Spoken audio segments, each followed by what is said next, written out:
Today we're going to explain how you can get residency in Tunisia. And we are here at La Marsa Beach in Tunis. I'm Gerald, this is Jusser. And the information we're going to give you today is actually first-hand experience from Tunisia. So we haven't obtained this information by reading pages online. We actually went to the department here locally, correct? And so the information that you get is current and most important, it is valid, okay? We don't give you any invalid information. So let's get started talking about how you can get the unlimited stay allowance, what I call how you can get an USA, an unlimited stay allowance, which we also figured out. So how that works is that you actually don't need a residence permit to live in Tunisia, correct? Yeah, correct. You just need to go to the police station and take your passport with you and a proof of your accommodation and the ID of the landlord. And after that, you get to stay in Tunisia as long as you want. Which is pretty cool because some people, they want to stay here permanently and maybe they don't want to travel.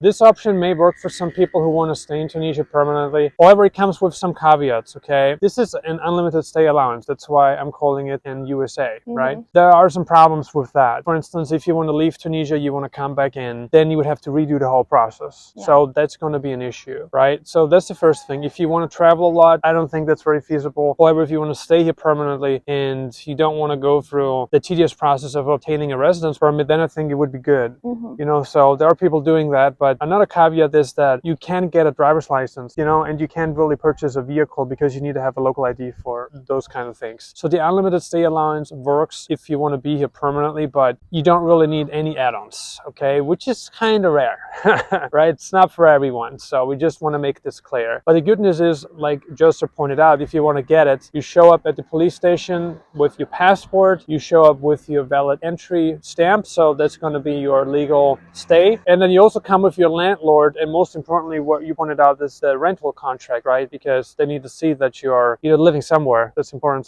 so you're not living on the streets. Yeah. Great. And you go to the police station in that area where you are living. Let's say you're in La Marsa, you find the police station in La Marsa. Yeah, exactly. Or let's say you're in Carthage, you go to Carthage. Exactly. Or if you're in Adriana, you go there, right? So you find the local police department in that specific neighborhood wherever you stay. You know, if you're in Sousse, if you're in Bizerte, or if you're in Monastir or in Jerba, you go to the local police there. That's what you do. So that's like the path of least resistance. And something I want to point out here too, let's say you came to Tunisia on a tourist visa, valid for 90 days. Great. You want to stay maybe for a year and you know you're going to be here, you're not ever going to travel out during that year. Then you can do it because maybe you then don't want to get the residence permit, right? So you really have to look at your individual case. What do you need? Do you want to purchase a vehicle? Do you want to get a driver's license? Do you have any other plans? For instance, if you want to start a business, you know, there are certain things you need before you're allowed to do that. So just look at your situation and plan accordingly. The second option that you have is the option with the most longevity, which is the residence permit. And the residence permit requires a lot more paperwork. But the good thing about the residence permit is that once you have it, it gives you a lot more rights. Okay, so you have to comply with more things. There's more compliance involved, but once you have it, it's much easier to do whatever you want to do here. You know, if you want to purchase a vehicle and potentially if you want to purchase, I don't know what, say an apartment, you know, if you want to invest in real estate or anything you want to do, you need a local ID for most things. So what do people need? Let's say a retiree from North America is watching this video, you know, or from Europe. You want to come here, you want to retire in Tunisia. What do they need? They do need a copy of their passport. They do need proof of their income,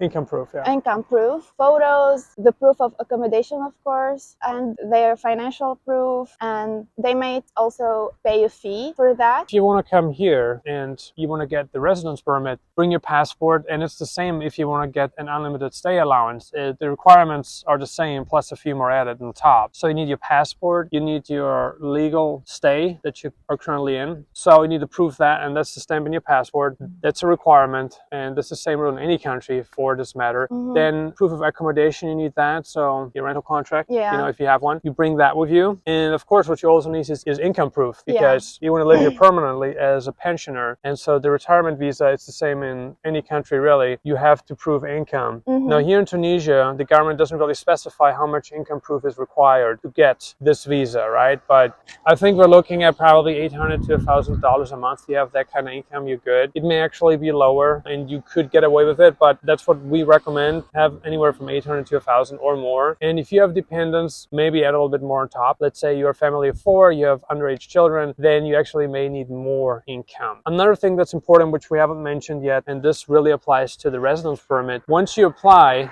it doesn't get approved instantly. Tunisia is very bureaucratic and inefficient. You're looking at a turnaround time of 6 months. Yeah. And to be fair, it's actually the same in other countries too, like in Panama, it's also 6 months or more, or even in Europe, in certain countries, it can take anywhere from 3 to 6 months. This is not just about bureaucracy, this is also about just the backlog of applications that they have. I think if people want to come here and if they want to apply for residence in Tunisia, then another thing that's going to be important is maybe first get the unlimited stay allowance, because I believe that's going to be issued instantaneously. Once you have that issued, you can then also file your residency permit application, and that's going to take 6 months. But I don't think that's the case for the unlimited stay allowance, right? That should be issued much quicker because there's just not that much paperwork, you know, like needed to be submitted. Exactly. So if you do that, then that would be the safer way for you. But then remember, if you leave the country and let's say the residency application is still pending and you leave the country and you're just on your USA, then you would actually have to get back in and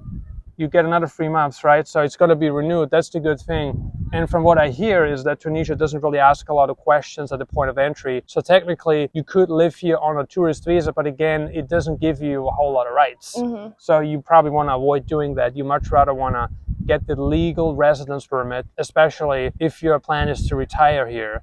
So, because who knows, maybe the unlimited stay allowance will actually change and they're going to scrape this as more like people move here and they're going to be like, well, we're making it way too easy to, you know, stay here, that they're going to tighten the requirements, which we have seen in a lot of countries worldwide. It's actually a global phenomenon that's happening. So right now that this is easy. And if you want to come into Tunisia, just consider the 6-month turnaround time. Depending on what country you're from, you may qualify for a 90-day tourist visa, which is granted at the entry, at the point of entry. So you're going to get the stamp in your passport, okay? And it's all in Arabic, it's not in French. So you can't even read it.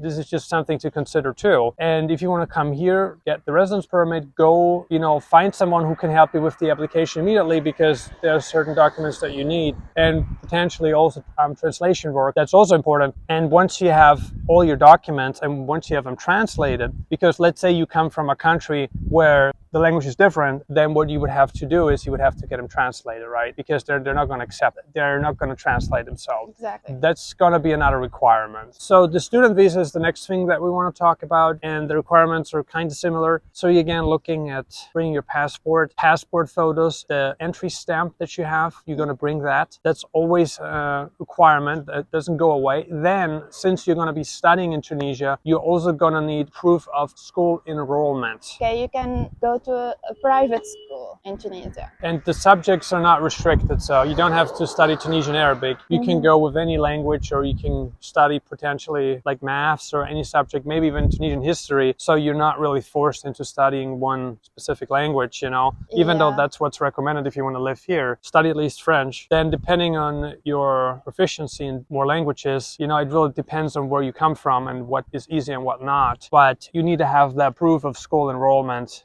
That you then, you know, bring with you to the application center where you submit your application. That's not a requirement. Something that we actually forgot to mention, or I forgot to mention it for the retirement visa, is that you also need a proof of health insurance, right? Yeah. Is that the same also for the education visa? Do they need that? Yeah, they also require health insurance for both. Okay, so that's something that you want to consider when you come here. So my advice is to really consult with a professional. You can work with us. We have staff here in Tunisia. So if you're interested in getting a residence permit, then we'd be more than happy to help you out and provide you with all the information that you need. We also take you to all the appointments. So that's going to come in very handy if you come from a country, you know, where you don't speak French. So we're going to help you with that. And that's going to be much easier, because if you go to any of the local places, you either need to speak Tunisian, Arabic, or French. There's no way around it.